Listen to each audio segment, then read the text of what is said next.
All right, welcome back to this Masterclass Explainer. Today we're tackling a really critical pillar of A-Level Business, AQA Topic 3.2.1, Human Resource Objectives and Planning.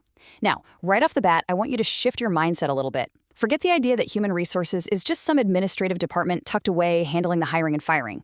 No, HR is actually a strategic core driver of a business's unit costs, its operational efficiency, and ultimately its competitive advantage in the market. As we dive into this, keep in mind that the decisions made in HR literally ripple through every single function of the entire organization. So, here's our roadmap for today's explainer. We're going to move through 5 clear stages. First, HR objectives. Second, the HR planning process. Third, forms of employment. Fourth, strategy influences. And finally, those crucial functional interrelationships. Okay, let's kick things off with Section 1, HR objectives and their significance.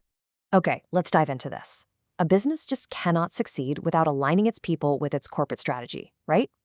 Having crystal clear HR objectives dictates the overarching success of pretty much everything else a firm tries to do.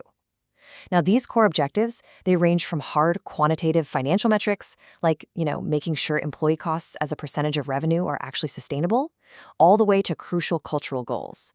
For example, a business absolutely needs the right number of employees, and those employees need the right skills. They also have to track employee turnover, which is the rate at which staff leave and need to be replaced, and contrast that with retention. On top of that, they're deeply focused on employee engagement, really trying to lock in that emotional investment and motivation from their workforce. And crucially, modern HR is evaluated on its success in fostering EDIB. Actually, let's just pause and focus specifically on that modern spotlight of EDIB for a second, because this is absolutely critical specification terminology. So, diversity.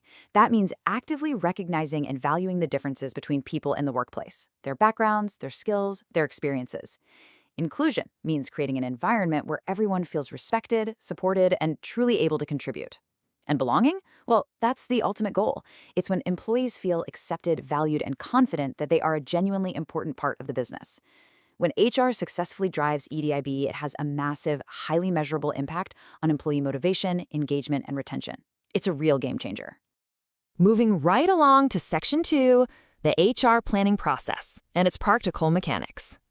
So, transitioning from the theory of what HR wants to achieve into how they actually get it done, we look at the 5 typical stages of the HR planning lifecycle. It always starts with recruitment, right? Drawing in the exact right talent to meet those business goals. Then comes training, which, as Herzberg would suggest, doesn't just increase skills, it provides recognition and massively boosts job security and motivation. Next up is retention, which is all about keeping those newly trained staff inside the business. Now, when business needs inevitably shift, we look at redeployment, so transferring an employee to a different role or maybe a different department to better match their skills to the current demands. And finally, when roles are just no longer required, you have the process of redundancy. Each and every stage here is designed to continuously align the workforce with the broader strategic objectives of the firm. But what happens when this planning cycle breaks down? Specifically, let's look at that retention stage. If a business fails to retain its staff, employee turnover shoots up. And I want to be clear, this isn't just an HR problem. It severely disrupts daily operations. You lose crucial institutional knowledge, your productivity drops like a stone while new staff are being trained, and the direct costs of continuous recruitment just escalate, driving up the firm's overall unit costs. It's a massive operational headache. Which brings us to your first active recall checkpoint. I really want you to practice your AO3 analysis skills here and build a logical chain of reasoning. Pause the video now and complete Task 1. Analyze how a rise in employee turnover impacts a firm's unit costs and operational efficiency. All right, Section 3, Forms of Employment and Workforce Structures. Welcome back. Resuming the explainer, we now need to evaluate the different structural ways a workforce can be employed to actually meet a business's operational demand. Basically, businesses face a massive strategic choice in how they build their teams. On one side, you've got permanent and full-time contracts. These offer incredible stability. Going this route generally fosters higher employee engagement, a much stronger sense of belonging, and frankly, it makes it a lot easier to build a cohesive corporate culture. But then, on the other side, we have temporary, part-time, zero-hours contracts and freelance work.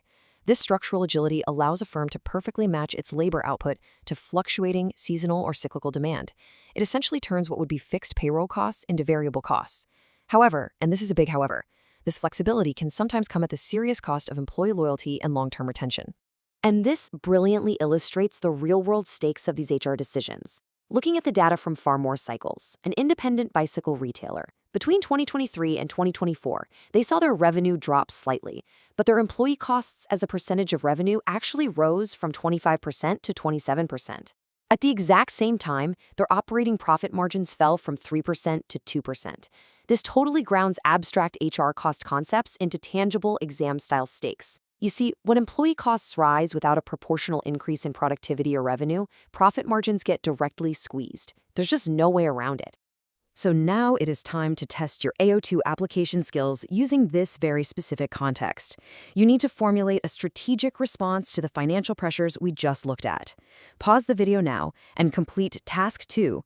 Propose a training or recruitment strategy for Far More Cycles based on their rising employee costs, 27% of revenue, and falling training spend. Next up, Section 4, Strategy Influences, both internal and external. You know, HR does not operate in a vacuum. It is constantly pushed and pulled by internal realities and external environments. Businesses have to constantly analyze their internal gaps against macroeconomic conditions. So internally, HR has to audit current workforce capabilities, asking, what skills do we actually have right now? Then they forecast future HR needs based on the corporate strategy to identify any skills and number gaps. But crucially, filling those gaps depends entirely on external labor market conditions. Like, is there a shortage of the specific technical skills the business needs out there? Are wage expectations rising globally? A truly brilliant HR strategy perfectly navigates that tension between what the business needs internally and what the external labor market can actually provide. Finally, we hit Section 5, Functional Interrelationships. Now we're seamlessly linking human resources to the rest of the business functions. This right here is where top-tier students really excel, seeing the business as one giant interconnected organism. So the crucial point is this: HR cascades into every other department. Just think about it. HR's success in recruitment and training directly dictates the quality of customer service, which, as we know, is a core component of the marketing mix. HR's ability to manage wages and retain staff dictates the budgets and unit costs managed by finance. Furthermore, a highly motivated and skilled workforce directly determines the labor productivity and capacity utilization managed by operations. Ultimately, the whole shebang, the culture, the skills, the efficiency cultivated by HR, dictates the overall competitiveness and brand appeal of the entire business. Well, we have reached the final stage of today's explainer, and it demands some high-level AO4 evaluation. You must critically weigh up the arguments we've covered today. Consider the agility of flexible work versus the long-term benefits of an engaged, permanent workforce when a business is dealing with a super dynamic environment. Pause the video now and complete Task 3. Evaluate the extent to which moving towards a more flexible, freelance-based workforce is the most effective way for a firm to manage uncertainty and maintain competitiveness. Once you finish that, I want you to ask yourself this. In our rapidly digitizing global economy, will the traditional permanent employee soon become a thing of the past entirely? Keep applying this kind of strategic mindset to your A-level business studies, and I'll see you in the next explainer.